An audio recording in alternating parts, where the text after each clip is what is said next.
Welcome along, it's another West London VR race on Cade Sports. This is one of our equalised races where everybody's on pro power, so everybody has the same power, it equalises out the race.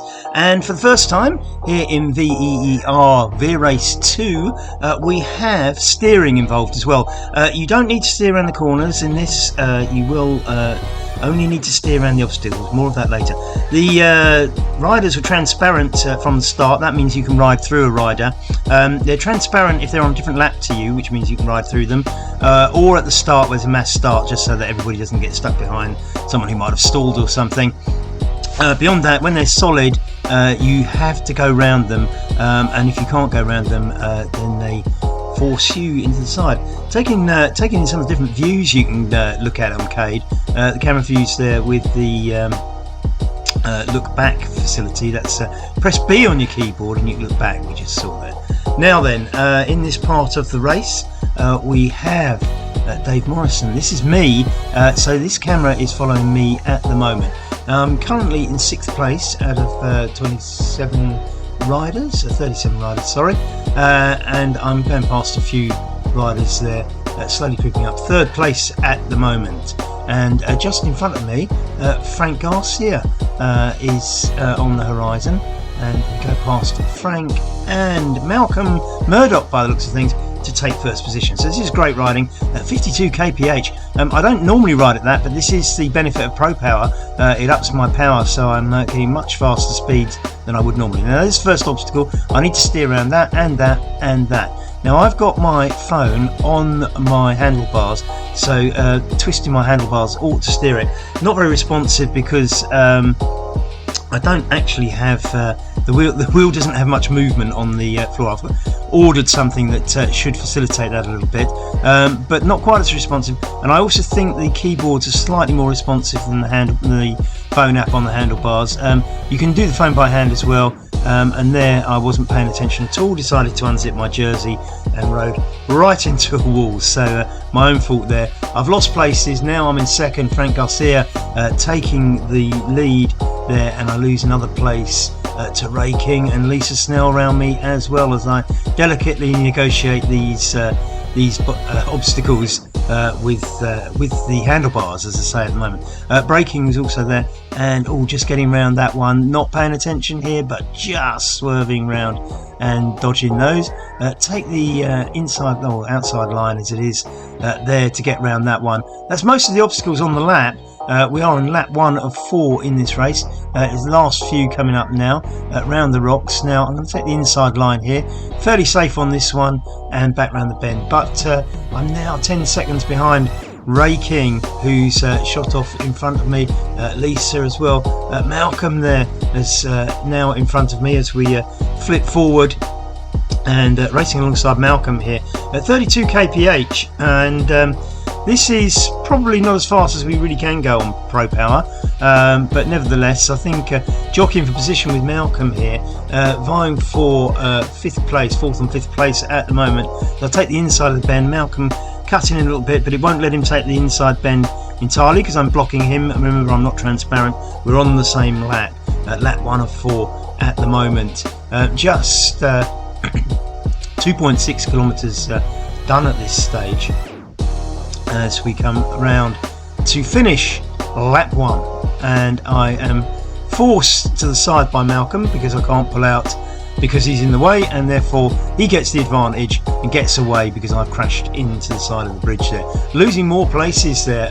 Vanessa overtaking me as well. A couple of the American riders now in front of me, and I've got to make up that time. So tactically, you can force other riders into the obstacles, as you saw there. Malcolm not allowing me to move sideways because he was on my left. Very astute of Malcolm. Not sure how much he intended that, but I've made up the time, and I'm now back up in front of both Vanessa and Malcolm. Lisa way up the road though, 21 seconds ahead. I've got some catching to do there. Now looking at this is Brett Smith. We've changed cameras now. Brett is just behind David Tobin here, and Brett very smartly just sitting on David's wheel and taking the draft, because you get the full draft effect here on Cade.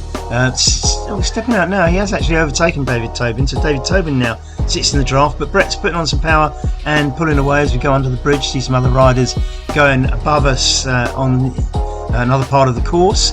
30 kph. David Tobin now coming round the outside and taking pole position ahead of Brett, but the speed only at 29 kph. I'm a little bit surprised they're going this slowly. They are, of course, there is the reason. On the left of the speedometer at the bottom you can see 2% gradient, so probably slightly inhibited speed down to the gradient there. 2% at the moment, as you can see on that data on the bottom of your screen, just left of centre. Now Brett very much sitting in David's slipstream here, taking advantage of that as they go up this hill. David is still 22 seconds behind Cade Thompson from Indiana, who's joined us today. She's behind Malcolm, not very far behind Malcolm, and we have other American riders further up, taking pole position up the top there, as you can see on the top right of your screen. Now we're hitting the obstacles. This is where it becomes interesting, because if one can force the other into one of the obstacles, then we have a crash, but both taking the line. Brett very sensibly not trying to sit aside, but he's been forced into the obstacle by one of the other riders, so Brett just losing places there, because forced into the obstacle by the other rider, couldn't pull out, and Ashley T has caused a gap to appear between Malcolm and Brett. So Malcolm gets past Ashley but needs to catch up, and no, not quite. A slight delay in the crash, but as I say, I thought he hit the central obstacle there, giving Malcolm some more respite. Malcolm now 33 seconds ahead. You can see Malcolm in the distance, so Brett can focus on his prey now. He's got to do the catch. 34 seconds gap now. Another obstacle that gets around that one quite neatly. You can steer using your phone or the arrow keys on your keyboard. We are of the opinion, and it's early days yet, that you get a better response off the keyboard than your phone, which is not totally surprising, but in fact actually David Tobin now being caught by Brett, so Malcolm way up the road, and it's David Tobin now that Brett has caught rather than Malcolm. So David Tobin now sitting in Brett's slipstream. So let's see how these two get on. There's another bend coming up. So I think Brett is actually pulling away from David a little bit. So I think Brett is on fire. He's up to 38 kph, and that's faster than he's been riding previously. So I think Brett is now going to pull away from David Tobin and probably set the chase to catch Malcolm next. Let's see what happens in this thrilling race. As we flip over, now this is me again. I'm just behind Lisa. I've obviously caught Lisa pushing out 32 kph on that 2% gradient as we go up the hill. Ray King is ahead of us, and so is Frank Garcia. Both, of course, vulnerable to crashes as much as any of the rest of us. And I have, again, that went a little bit early, but there was that bollard there that I think I must have crashed into, even if the screen was a little bit early pulling me down. That's left me a little bit behind Lisa, and I need to catch up. I'm going to get on her wheel there. I'm going to actually go round, so retaking that position, 41 kph, enjoying being back on the flat, but here come the obstacles. What can I do? And keeping the outside line there, gets around that one quite neatly, avoids that bollard there. The next slot, just around that. Gonna go on the no, change of mind, and that change of mind has cost me the crash, and off goes Lisa, way ahead of me once more. So the chase is on. 7-8 seconds now behind Lisa, 9 seconds, 10 seconds, it's going out 11 seconds. She's getting away, and I've got more obstacles to negotiate. 13 seconds as I gently tiptoe around the obstacles, leaving Lisa 15 seconds ahead now, and the chase is on. Some more obstacles just before I can really put on the chase. Take the outside line on that one, round the bend. So now the chase is on, but I've lost 17 seconds to Lisa. So what happens next? as we rejoin. I'm now in 4th position behind Frank G and Lisa, 13 seconds to catch up. Experimenting with some of the views. If you press C on your keyboard, you can flip through the camera views here. This is a great view, the side one, but of course you can't see where you're going, and especially on a course with obstacles, that's not great. This is fantastic, isn't it? This is the actual view that you would have as a rider, and the sensation of speed as you whiz over that tarmac is amazing. I do actually prefer, personally, having the rider in view. I don't know, that's a sort of kind of arcade view, but I have to say this is quite sensational, this one, and I think I might have a go on this a little bit more. Now I've overtaken Frank Garcia there. I'm really ploughing through this at 50 kph, but the obstacles are coming, just narrowly missing those, getting around Lisa, so I'm clawing back positions. Only raking ahead of me. He's only 5 seconds ahead as well, so the chance to take the lead now, but I'm not paying attention again, and Lisa goes streaming past me, and I'm back down into 3rd. Raking and Lisa ahead of me now, and the chase is back on, but obstacles to negotiate. Now I can move in there because that rider's transparent on a different lap. Going to go down the inside, but that one doesn't allow you. You see the rock just goes onto the white line there, and I don't pull around it enough, and yet another crash. Big amount of time lost there. I'm now 21 seconds behind Lisa, 22 seconds behind Ray, so it looks like Lisa's going to catch Ray. I've got obstacles to negotiate here, so probably not going to be my fastest, although 42 kph is pretty good. Getting around those, and the gap to Lisa has overtaken Ray.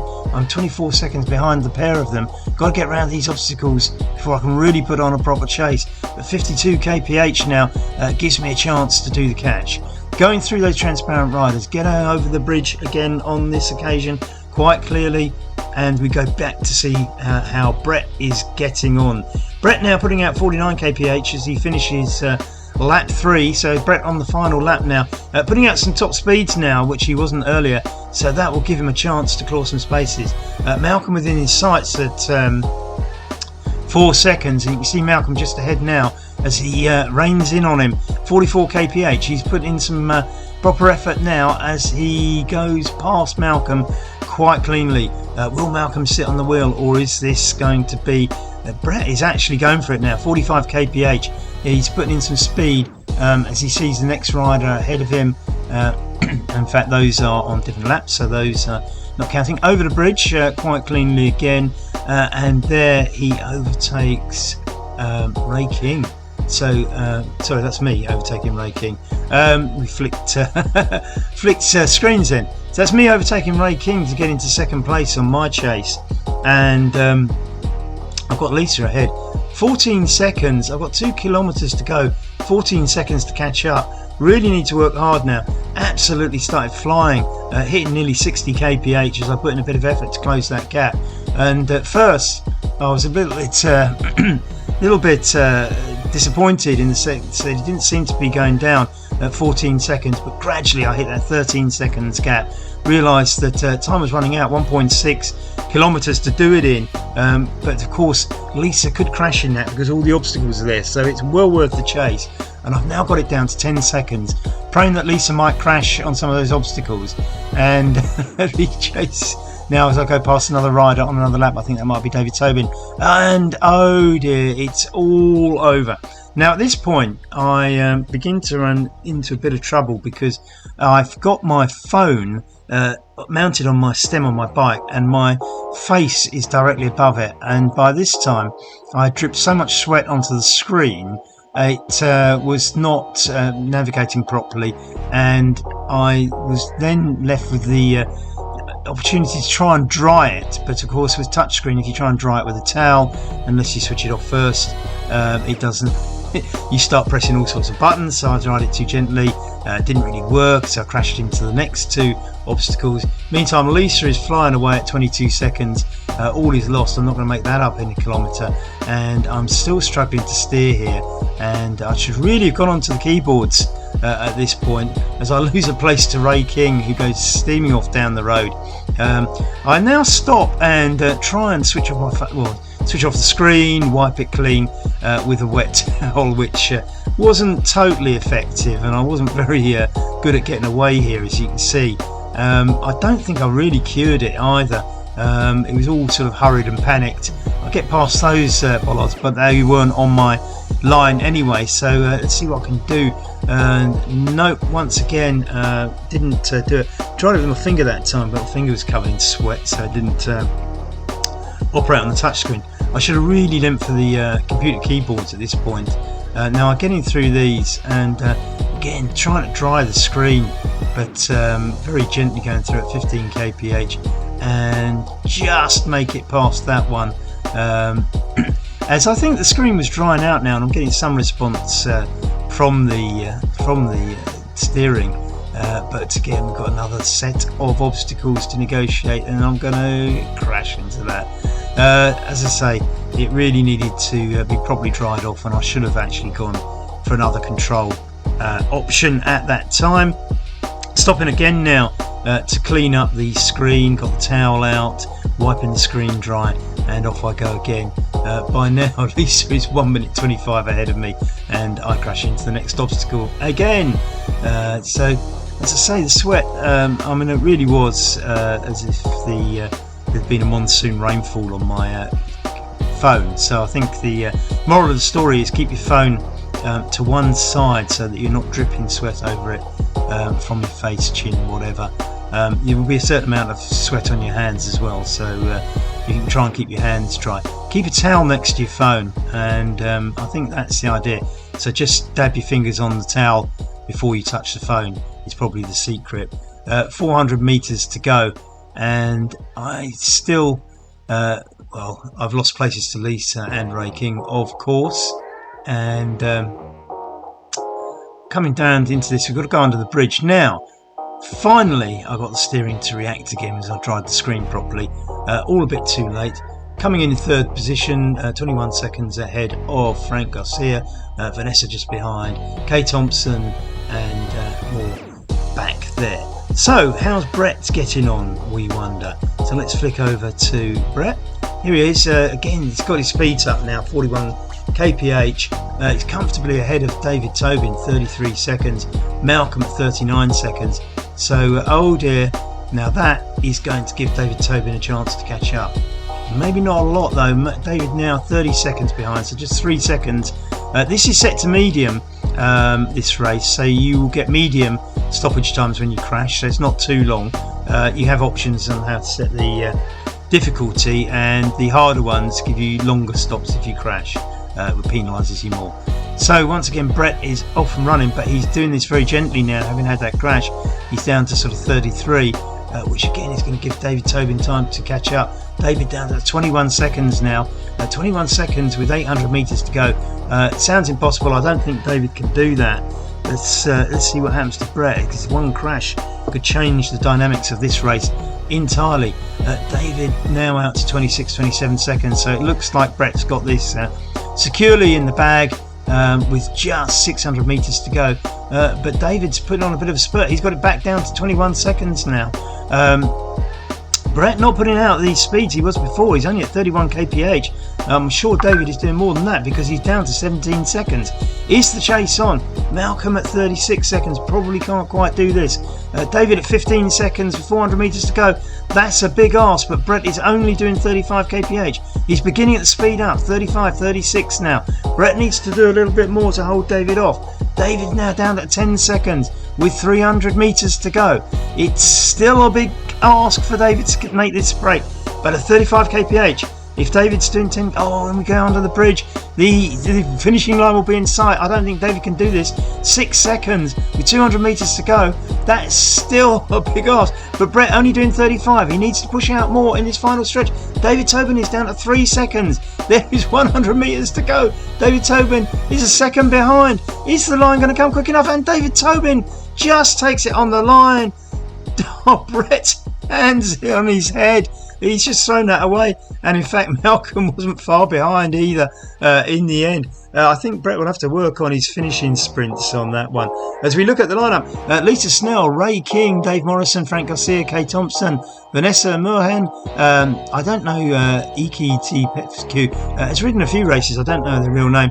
David Tobin, of course, Brett Smith and Malcolm Murdoch making up the 10 there. Fantastic race, hope you enjoyed it as much as we do.